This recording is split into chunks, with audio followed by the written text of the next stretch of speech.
Welcome, everybody, to the PHDJ podcast. My name is Mike. Hello, it's Joe. What's new, Joe? It's another week, Mike. It is another week. And as my friend Steven said, we are 1 week closer. We are 1 day closer to whenever we get done with this, whenever that may be. That's true. That's true. When do y'all start phase one there in New Jersey? Do you know? We don't know yet. I don't think we've hit our markers yet for starting phase one. All right, we're in phase one? No, Friday, May 8th, 5 p.m. All right. Well, listen, I am rooting for you. I'm rooting for Georgia. I'm rooting for Texas. I'm rooting for all these states to do well, because I think that's going to be critical. I think the more, the better you do, the better, New York and New Jersey and California will look to. Fair. I don't want there to be, a resurgence of cases in these states. Same, man. That's the worst case scenario, I think, for everybody. Yeah. By the way, thank you for the Last Dance recommendation. I'm 3 episodes in. Nice. And I'm enjoying it a lot. It's very well put together. I like how they're jumping back and forth from his last season, or I guess that last season that they won a championship, to beginning of his career, and things like that. I'm a very casual basketball. Sure.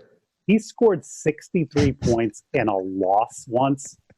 I mean, dude, they were not good at first. How do you go into a locker room?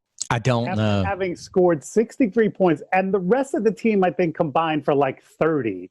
How do you look at your teammates and not go? I think there was a quarter where he only scored. Wow.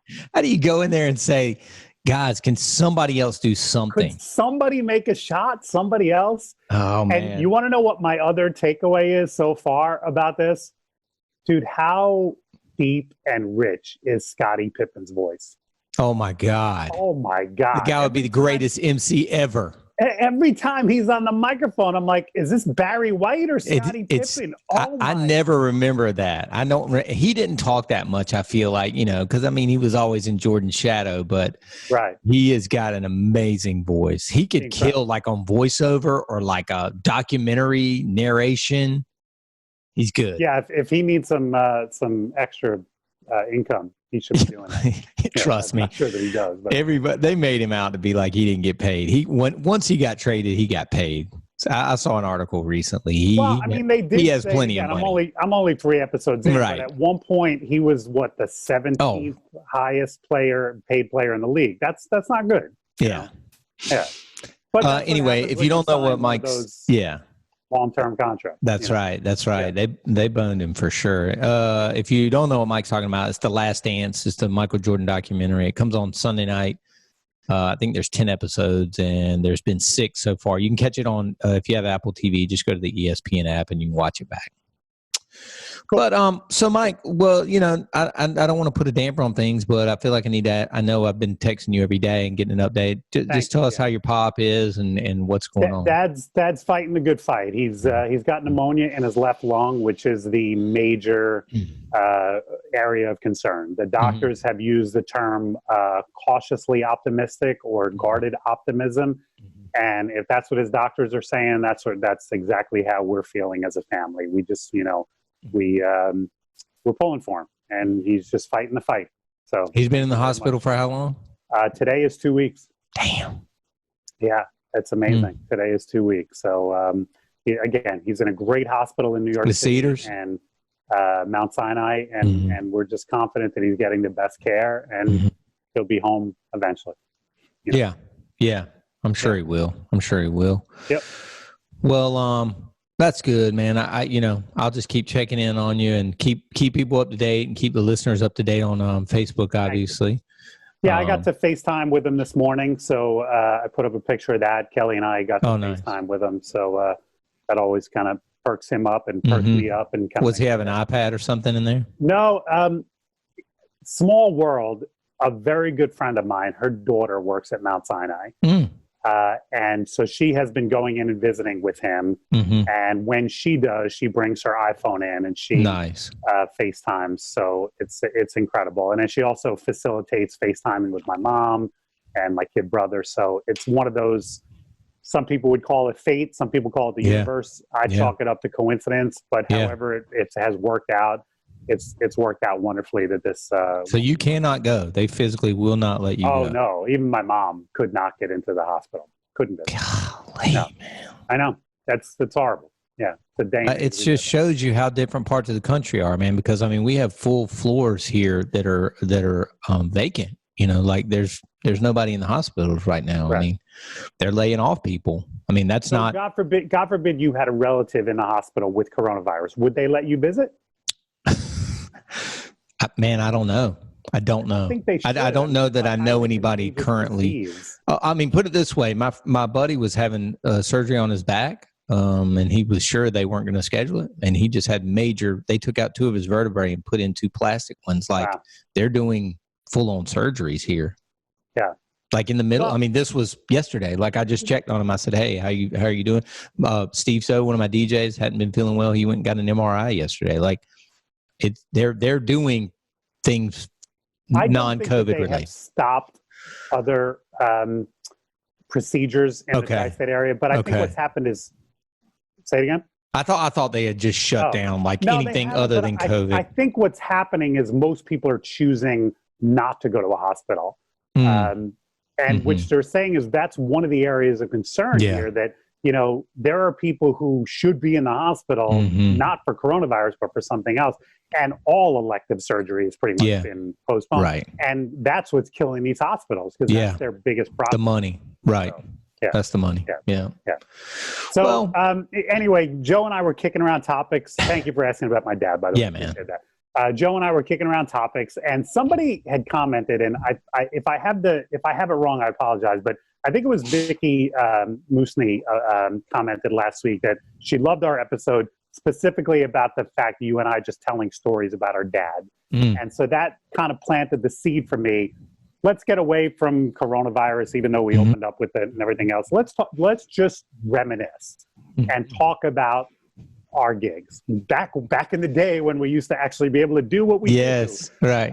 And I said to Joe, do you have any stories? And when you texted me last night, you're like, this might be 2 episodes because you have so many stories. Huh? I got a lot of stories, man. And what's funny, Mike, is I feel like a lot of them are from I don't want to say my youth, but many years ago that have just carried on. And then I remembered something last night, and I just found it a minute ago. So I wrote this book for my dad and mom in 1997, and it was called Hey, Mr. DJ, Memoirs of a DJ Called Joe Bunn. How cool is that? It looks like. And would you just have one copy? No, I must have given them one, and I must have made one. It's got a little binder on it, and I guess I was trying to be cheap for Christmas. So in 1997, I would have been 71. I would have been 26 years old. And my dad had always said, I would always tell him stories about these gigs. And he was like, you should write a book. So I wrote him a book. And so give us one from the book. That in and of itself, I never knew that about you. Man. One from the book. I forgot about this little thing. It looks like I dedicated it to my grandparents. I had a glossary of terms in the back because I used all the slang. So much cussing in it. Like it's ridiculous. Probably my favorite one is, what is it? It has a glossary and everything. It was called School for the What? It's the very first story in here. This was probably, Mike, really one of my first gigs. I was still living at home, living in, with my parents. The guy that went out of business in my town had become the golf pro. He sold me his DJ business. He didn't want to be a DJ anymore. And I guess I was able to drive because I remember going to the North Carolina School for the Deaf, which I don't think is in Wilson anymore, but my mom had even taught there before I was born. And I remember somebody calling me from there. Maybe they called, oh my God, what was the guy's name that I bought the company from? damn it, I'm spacing on his name. Wow, but you can't remember the guy's name who you bought the company from? Davis Lane. Okay. Davis Lane. Sorry. I spaced for a second.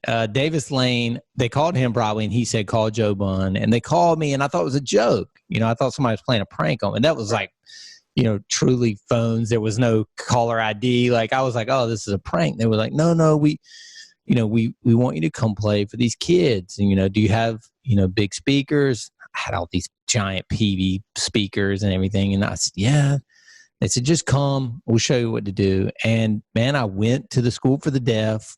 I was in a gym, and all the kids came in. And this was like it was in the daylight, at the end of the school day. I don't think it was a boarding school. And sure enough, I laid my speakers face down on that gym floor, and I just cranked the bass and played. And back then, it was a lot of the 808 kind of boom stuff. And I had always had car subwoofers and stuff like that. And so I knew what went like 808, like low. And just, I think I fried those speakers that day, Mike. But those kids put their hands on those speakers and went absolutely nuts, man. Isn't and I will never, ever, 31 years later, I'll never forget that gig. That's so cool. That was a great one. Cool. That's awesome. Great memory. I mean, one of the earliest memories of me playing. Right. I mentioned Brendan last week. Brendan is the gentleman that I worked with at St. Margaret's. That was my first job. He was the head maintenance guy. I've kept in touch with Brendan. By the way, Brendan had coronavirus, and he's never had any symptoms. And I think I spoke to him a couple of days ago. I think he's over it. So God bless you, Brendan. He's a great man. Good. I did his daughter's wedding right after I got started in the business. I was maybe a year or two in the business. And it was at the church in the gymnasium at the church that we worked at. So this was my first time back to St. Margaret's in a couple of years. And they had the gym kind of decorated for a wedding. But so two things I remember from this wedding. First of all, when it came time for cake cutting, I made an announcement and I said, direct your attention underneath the basketball hoop. And Brendan pulled me aside. He goes, we decorated that so nobody would know it was a basketball hoop. Would you not say it? And I was like, oh, Brendan, I'm so sorry. But then later in the evening, it was like it was one of those like parties just off the chain. And people were literally on the tables dancing, like they had climbed up on the tables. So as a DJ, I'm thinking, I'm brand new at this. And I'm like, this is awesome.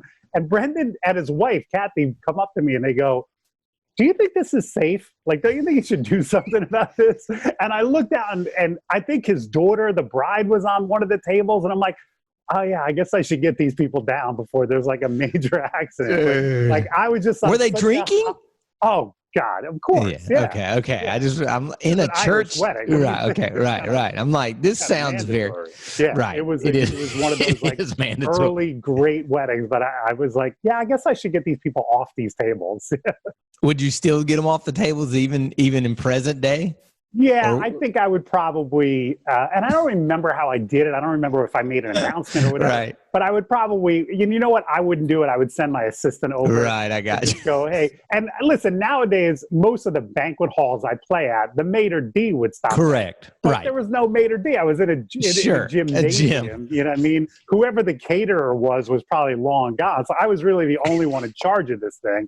And yeah, I didn't think about the fact that I probably have some liability here if these tables go crashing to the floor. So maybe.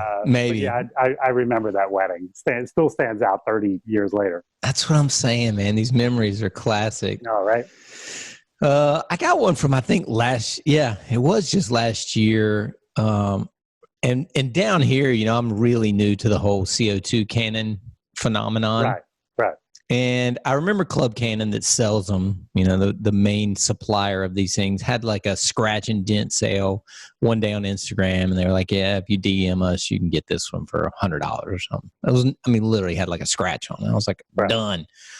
And I got that one and went to Airgas, got a couple of CO2 cans. And I knew the first few people I was just going to give it away just to get the imagery in the video. I remember doing a wedding last year, and I ironically was not by myself. I did have one of my new DJs kind of shadowing me. And I remember the bride looked just like Captain Marvel, the girl that plays Captain Marvel. Super cute, she was just like, had this good energy.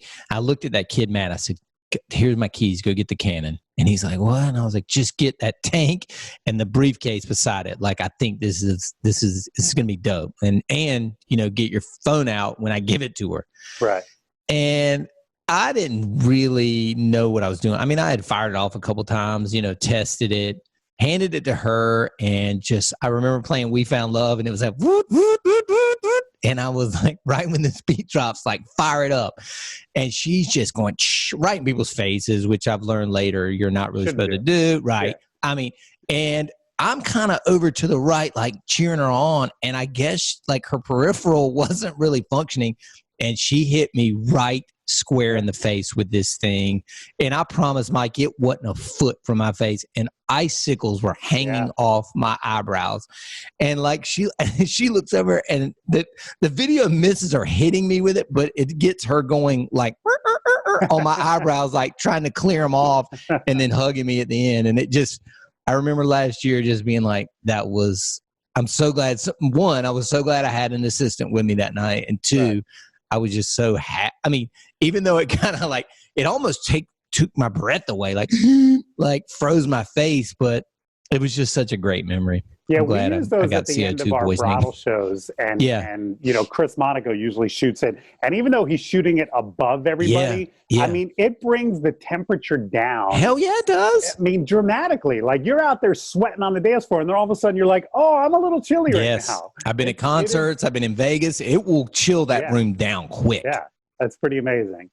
I have a little bit more recent one as well. I did a wedding for a couple, Ron and Jillian, great couple. They both could be models. She's beautiful. He's handsome. And coincidentally, our video was on it. Elite Films was on it. And that's always like, if it's a great wedding and a good looking couple and you have video on it, it's like the trifecta. So, because, I made a demo out of it.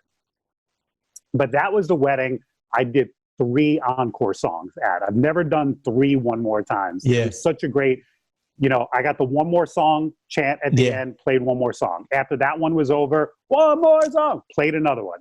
I had a third one ready to go, and the maitre d' comes up to me, because now we're like 7 or 8 minutes after the end. He comes up because you got to stop this. And I go, okay, wait right here.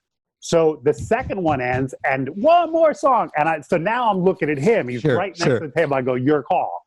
And he goes, all right, give him one more. Because I didn't want to be the one saying no to this crowd. Yeah. And he's like, give him one more. And I was like, you saw it, folks, one more. And then I did a third song. And then I don't even think they chanted one more song. Right. They knew the authority had showed up. The only time I ever did 3 encore songs, if you will. I've definitely done 1 or 2.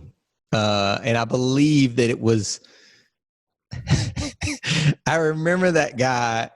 It was a private party. It was at somebody's house. And I remember the guy kept saying, I was like, it was outdoors, as a matter of fact. I think it was his daughter's engagement party. And I was like, all right. And he was the one more song guy, but he was throwing hundreds and he was going F that S. And he would just throw another 100 and I'd be like, oh, I don't even remember how many I played, but it was song. Right. That's what I'm saying. I didn't care. I was like, the police are going to come, but you can deal with that as well. F that S, he kept saying, and just throwing hundreds. I was like, okay, man, it's your party. Oh man, I got so many. I gotta, Mike. I never really knew this. Did you kind of skip the era of club DJing? I mean, you didn't really ever. I never. Did you ever have a residence? Yeah, nope, never. Because you started as radio, and mobile.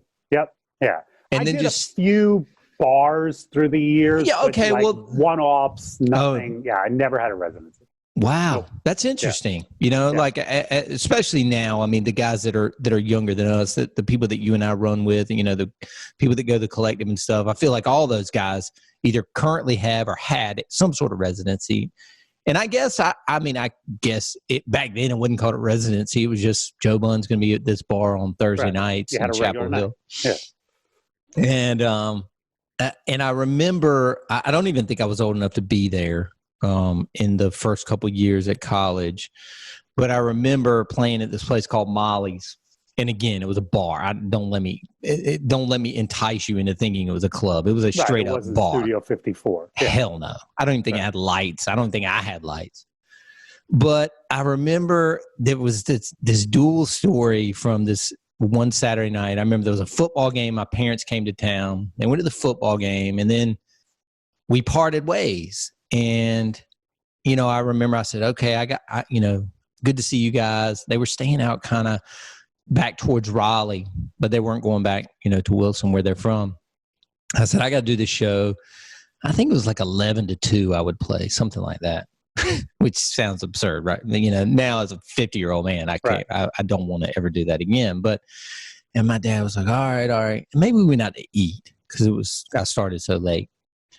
And so I was dating a girl at the time, and I start playing. And again, it's this little riser, and then, a long bar, and then just kind of an open floor in the middle. I think they took all the tables out. And there was a pole in the middle, like a part of you couldn't take it out, not like a stripper pole. And this girl comes up, and she's like, hey, you're doing good? I was like, cool. And she was like, I think your dad's here. I was like, no, my dad and mom went back to the Hampton Inn or whatever. They're chilling. She was like, no, look out there in the middle, like past to where the people are dancing, like at the pole. And I'm like, oh shit. And I was like, I think it is my dad. And so all of a sudden I'm like, I kind of like wave, and he's like, and he comes up, and his shirt is now my dad loves to drink. Let's just preface that. He likes cheap Gordon's vodka and like one, not even like a splash of orange juice in it, like a piece of pulp. That would be what his drink of choice is. His shirt is unbuttoned to his navel, and he has a dried up alligator foot on a string tied around his neck. Right. And I'm like, what are you doing? He's like, your mom is weak. And so I got a cab. I came back. Your mama's weak. I came back to the club, and I'm like, you weren't going to say anything? He's like, no, I'm just hanging out. I'm having a good time. I was like, what are you wearing? He's like, a fan from the other team gave me this alligator foot at the hotel. Said it was good luck. So about that time, I'm like, man, are you good? Are you ready to go? He said, yeah. So I get this girl, Charlotte. She takes him. She puts him in a cab, sends him on. And then in the same night, all of a sudden, like a melee breaks out on the dance floor. And I'm like, normally I don't care. Like I don't even stop the music. I'm just like, keep playing. And then I look, and I'm like, oh man, these are like friends of mine. And these guys are getting like kicked in the ribs type shit. Right. So I run out there like I'm going to do something. And somebody hits me in the ear, not in the face, in the ear, which is maybe worse than the face. Right. And all of a sudden I feel just this like surge of just arms and power, and I'm out the door. The music's playing. I'm on the street. I'm thrown out of the club I'm playing in. Music's playing. Song by comes a bouncer? By a bouncer. Yeah, just a big surge of like. He saw you in the fight. Yeah, everybody out. And I'm like, I'm on the street. I'm like, yo, bro, like I'm the DJ. Like the music is about to stop. Can I get back in? And somehow I, basically finesse my way back into my own residence.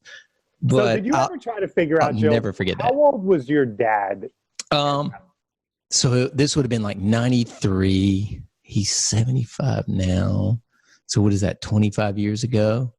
He would have been 50, about my age. About your, I often he would have been about my, like when I think of stories back in the day, I go, oh, my dad was, and like sometimes it's like my dad's younger. Yeah, I am now. He would have been about my age. Yeah, I think that's about accurate. That's dried up alligator foot on. So I don't know if you have a most memorable wedding song. No. Oh, song.